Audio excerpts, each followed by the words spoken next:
Hi everyone, Ironclad Cobra here, and welcome to another quick unboxing first impressions video. As you see here, today I'm showcasing and unboxing the MANGMI AIR X. Now, as you've seen on my channel, I have so many Android devices, but I just decided to get this device for two reasons. First is the crazy shortage of RAM and soaring prices of storage. I thought, lots of manufacturers and lots of handhelds are being discontinued or even becoming very expensive. So I thought it's good to have this handheld or to add it on my collection, and the second reason is that I'm trying to find a dedicated device for PSP, and I think this would be a perfect device for PlayStation portable games. Now, this device, I think it came out at the end of last year, 2025. Back then I didn't buy it because, I thought, why? And I think the price was at launch around 80 or 85 US dollars. Now I think it's around $20 more. So it's between 100 or 105 US dollars. But as I said, I was, looking for a dedicated PSP device, Android device with good screen and battery life. And I thought this would be a great handheld. So I'll just share the unboxing and first impressions with you. I don't think I'll share some gameplay because the chipset on this device is the Snapdragon 662. Which is similar or has similar performance to the Unisoc Tiger 618, like the Retroid Pocket 3 Plus, Anbernic 505, or the Anbernic 405M. And I have lots of videos of those devices with PS2 gameplay, probably the easy titles. You can check them out. So let's just unbox it together. I got this from AliExpress, from the Ampon store on AliExpress, and I think with a couple of store coupons during the last end of summer sale, I think, or summer deals, I was able to get it for around 100 US dollars. So as you see here, let me just remove the plastic film. Just give me a sec.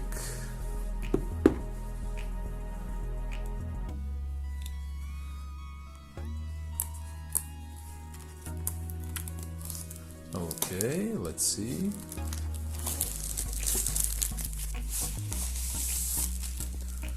There you go. It looks very similar to the Anbernic boxes or packaging. This is the logo.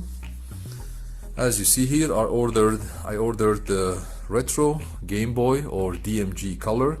This is my favorite colorway. They also have black and white colors as well. This has the 4 gigs of RAM, 64 gigs of storage, as you see here, but of course you can also expand it using a micro SD card. On this side, just the name, the branding, as you see here. Anything on the sides? I don't think so. And there you go. Okay, so let's see what we have here.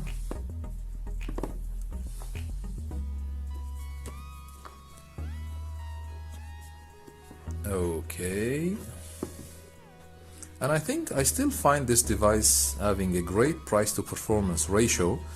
What's coming with the device, with the performance, battery and 1080p screen, it's still a great handheld. I think I might be able to easily recommend this device. So here we have the fact sheet, as you see here, with some hotkeys, controls. And of course we have a quick rundown of specs. As you see here, we have the Snapdragon SM6115, which is the Snapdragon 662. The GPU is Adreno 610, 4 gigs of LPDDR4X RAM, 64 gigs of storage, as you see here, 5-inch IPS display with 920 by 1080p resolution, It has Wi-Fi 5, Bluetooth 5.0 for connectivity. It runs Android 14 and it has 5000 milliamp battery. I think it also has Hall sensor analog sticks as well as RGB lighting. So I think in general it's a great device for PSP and below. I think this chipset might be able to run some PS2 games as well, but of course only the easy titles. I don't think this is an ideal device for PS2, GameCube or Wii. It might run just the easy titles, but I don't think it will be able to run the demanding titles. So if you are looking to play great PSP games and below, this is an ideal solution for you or option. We also have the screen protector. We have also the two wipes, of course, the wet and dry. I think these are quite basic or default on most handhelds today. We also have some info like the customer support or guarantee card. You can check out or you can contact them if you have any issues or problems with the device. They have their email as well, as you see. I'll include the link in the video description for the AMP1 store on AliExpress where I got the device from. Okay, there you go. Let's see. We also have, before we unwrap the plastic film, we also have the passing certificate, or the quality certificate, mostly in Chinese, as you see here. Okay, and then we also have, the generic USB-C to USB-A charging cable that is now default on most devices, as you see here. And there you go. So let's just unwrap the beautiful device, as you see here. This is the retro Game Boy or DMG colorway.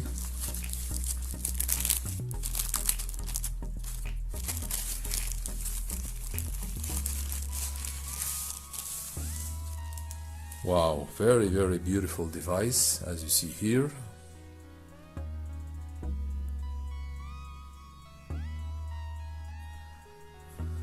My first impressions are really, really positive. It feels very premium.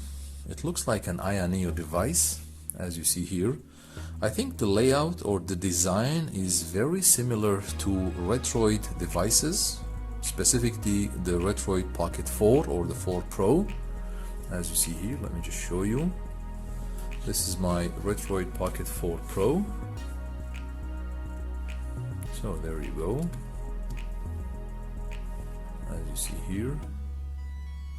So it's very, very similar layout. When you see the start and select buttons, they are almost the same. The home and back buttons as well. So it's very similar to the Retroid Pocket 4 or the 4 Pro in layout.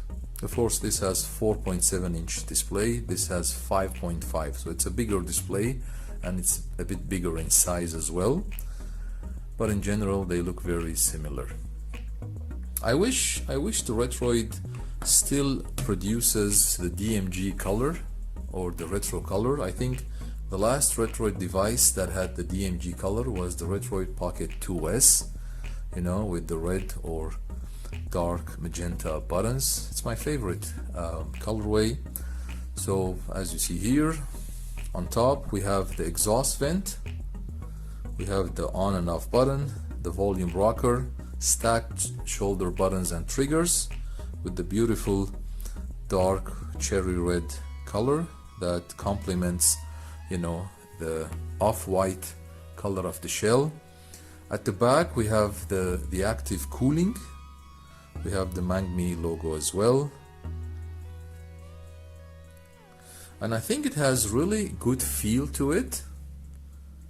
The shape of the grip, it's very comfortable to hold, I think, as you can see. It's perfect PSP handheld. And then at the bottom here, let me just show you what we have. We have dual front, bottom or under firing speakers. And then we have the TF card or micro SD card slot here. We have 3.5mm audio jack, and we have the USB-C interface or the port. Okay, and I think the down firing speakers are okay. I still prefer front firing speakers, but I think it's still great for the price. As I mentioned, I think for the price of almost $100 with a beautiful 5.5 IPS display, 1080p, Hall sensor analog sticks, stacked shoulder buttons and triggers, RGB lighting, and I think with relatively good performance, this will be a great option for entry-level or beginner handhelds. And as I mentioned, if you are looking into playing PSP and lower, this is an awesome option. Anything above PSP, I think it will probably struggle with the kind of old chipset, but in general or overall, I really love the device. Let's see the size compared to the Anbernic 505. This is also similar device. I think, as I mentioned, this also has the Unisoc Tiger T618 chipset, but of course this one has a smaller display. It's 5-inch display compared to the MANGMI, which is 5.5. This one has OLED display, this one has IPS display. I think both have 4 gigs of RAM, but I think the Anbernic 505 has double the storage, which is 128 gigs of storage. And I think price wise they're also similar, $105 to $110. But as I mentioned, if I want to choose between these two, I would go with the MANGMI because it has higher resolution screen, which will look great on PSP games, and it also has RGB lighting, which the Anbernic 505 doesn't have. Both also have Hall sensor analog sticks as well, and they are similar in size, as you see here. Even the length it's almost the same, and I think the thickness or the height, if I can capture it on the screen, it's very similar. I think the Anbernic is a bit higher, you know, and I think it's a bit thinner as well. Plus the Anbernic doesn't have active cooling as you see it on the MANGMI, and I think the MANGMI in general is more comfortable to hold, you know, the grip, I think, or the design of the grip is really great. Okay, if you want to let me just fire up the device and see how the interface looks like.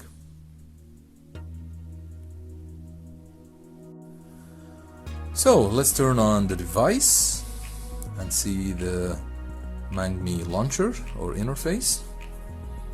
Okay, we have the beautiful simple orange logo. I think they also have their own launcher or front end. You can download it from their website as well. I'll include it in the video description. There you go.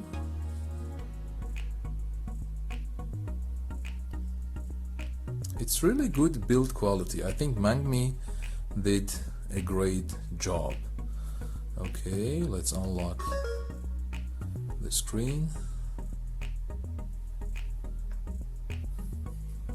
Okay, there you go. And then this is the local or the home launcher. If you click on it, it's probably bare bones now because I don't have any games yet, or I haven't added any games. I'll mostly run Daijisho, as you see, as a front end. I have it on most or all my Android devices. It's free and easy to set up, you know. Let's see. Okay, you want to quit the launcher? Yes, I do. And then we have a couple of pre-installed apps as well. you know, as it come, you know, with most manufacturers today for the emulators, some pre-installed emulators as well. As I mentioned, I'm not looking to play anything past PSP, so I'll probably use it only for PSP. Okay guys, I think that would be for today. I'm quite happy with this order, and I can easily recommend this device to anyone who is looking into a good, solid Android handheld to play PSP and below. This is a great option. Okay guys, thanks for watching. Feel free to like and subscribe if you enjoyed the video, and always remember, we don't stop gaming because we grow old. We grow old because we stop gaming.